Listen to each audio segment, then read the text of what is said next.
Opa, beleza? Bem-vindos! Hoje nós vamos falar sobre Império Romano, a parte de Alto Império. Tá legal? Eu sou o professor Pedro Ivo, professor de História, e se inscreva no nosso canal, ative o sino da notificação e, se possível, divulgue as nossas videoaulas. Vamos! Aprenderemos Império Romano analisando duas etapas, duas fases: o Alto Império Romano e o Baixo Império Romano. A videoaula de hoje vai se concentrar no Alto Império Romano. Essa fase se estende do século I a.C. ao 3 d.C. Corresponde ao apogeu do Império Romano, auge do Império Romano, os anos mais prósperos do Império. O primeiro imperador foi Otávio Augusto.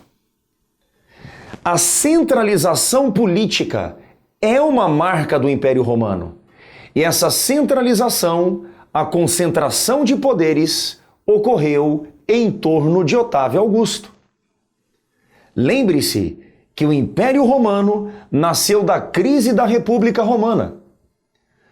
Otávio Augusto lança as bases da Pax Romana. Falaremos em Pax Romana nessa etapa de Alto Império. Pax Romana é uma época marcada pela paz, tranquilidade, estabilidade e prosperidade do Império Romano. A Pax Romana se estende do século I a.C. ao 3 d.C. Algumas decisões do Império Otávio Augusto possibilitaram a Pax Romana. Quais seriam? A primeira, política do pão e circo. A política do pão e circo foi uma política de controle de massas, de controle de setores populares. O Império buscava entreter as massas, envolver os setores populares com a promoção de grandes eventos, grandes espetáculos e através da distribuição de comida. Os setores populares envolvidos por esses espetáculos e pela distribuição principalmente de pão antes dos eventos, deixavam de se rebelar e se identificavam com o próprio imperador. A política do pão e circo contribuiu para que o Império Romano experimentasse de uma paz, estabilidade e prosperidade. Uma outra decisão importante do Império de Otávio Augusto: fortalecimento do exército através do ingresso de bárbaros. Os bárbaros para os romanos eram os não romanos, os estrangeiros.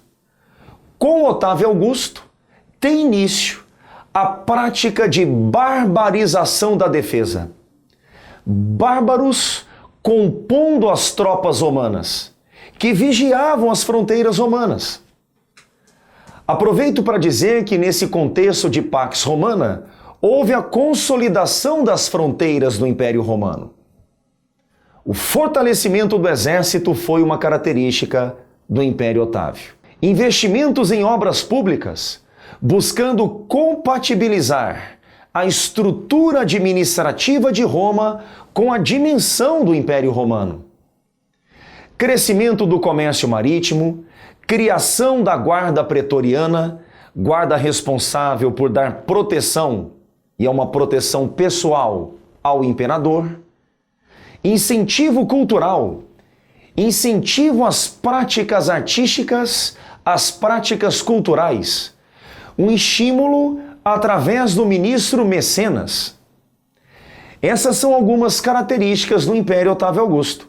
A família do Otávio Augusto, a dinastia do Otávio Augusto, chamava-se Júlio-Claudiana.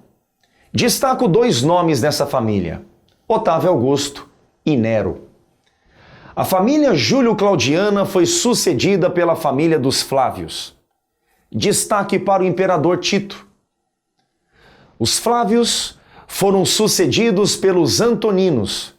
Destaco Trajano, o imperador Adriano e o imperador Marco Aurélio. Depois vieram os Severos, a dinastia dos Severos. Acaba sendo uma transição do Alto Império Romano para o Baixo Império Romano. O governo dos Severos seria uma transição do Alto para o Baixo Império Romano. O Império Romano não tinha o perfil de perseguir religiões diferentes. No entanto, perseguiu duas: o judaísmo e o cristianismo. Por que o judaísmo? Os judeus buscavam na religião argumentos de resistência. Buscavam força no próprio judaísmo como forma de enfrentar a dominação romana. Pelo fato dos judeus recorrerem à religião como instrumento de resistência, perseguição ao judaísmo. O Império Romano também perseguiu o cristianismo. E insisto, o Império não tinha o perfil de perseguir religiões diferentes. Mas por que a perseguição ao cristianismo? A primeira explicação: os valores romanos se chocavam com os valores cristãos. Eram valores antagônicos, divergentes. Por exemplo, Roma era politeísta, o cristianismo monoteísta. Roma vivia da guerra, o cristianismo falava em paz. Roma vivia da desigualdade, o discurso cristão era um discurso de igualdade. Entenda que os romanos dependiam da expansão e do escravismo. Militarismo e escravismo se chocavam com os valores cristãos. Como os valores cristãos e os valores romanos eram antagônicos, eis uma das razões para a perseguição ao cristianismo. Segunda explicação: os cristãos se recusavam a reconhecer os imperadores romanos como figuras divinas, como deuses. O fato dos cristãos não encararem os imperadores romanos como divinos, como divindades, acabou contribuindo para a perseguição do Império Romano ao cristianismo. E sempre importante reforçarmos que o cristianismo atingia os pilares do Império Romano, as bases do Império Romano: expansionismo e escravidão. O Império Romano tinha essas duas bases: o militarismo e o escravismo. O cristianismo atingia diretamente esses pilares. Quanto mais o Império Romano perseguia o cristianismo, mais o cristianismo se agigantava, ganhava volume. O cristianismo cresceu muito rápido dentro dos domínios romanos. O efeito foi contrário. Maior a perseguição, maior a violência, mais o cristianismo se encorpava. No século IV, alguns imperadores romanos criaram leis que estão diretamente ligadas ao cristianismo em áreas romanas. Constantino. O imperador Constantino foi responsável pelo Edito de Milão, do ano 313. O Edito de Milão dava liberdade de culto ao cristianismo nos domínios romanos. Liberdade de culto. A partir do Edito de Milão, os cristãos não mais seriam perseguidos. Poderiam manifestar as suas crenças, assim como outras crenças eram manifestadas nos domínios romanos. Mais tarde, no Império de Teodósio, foi elaborado o Edito de Tessalônica. O Edito de Tessalônica oficializava o cristianismo como religião do Império Romano. O cristianismo virava a religião do Império. Perceba a diferença entre essas leis. O Edito de Milão dava liberdade de culto. O Edito de Tessalônica oficializava o cristianismo. O Império Romano tornava-se um império cristão. A partir da dinastia Severus, percebe-se um claro declínio do Império Romano.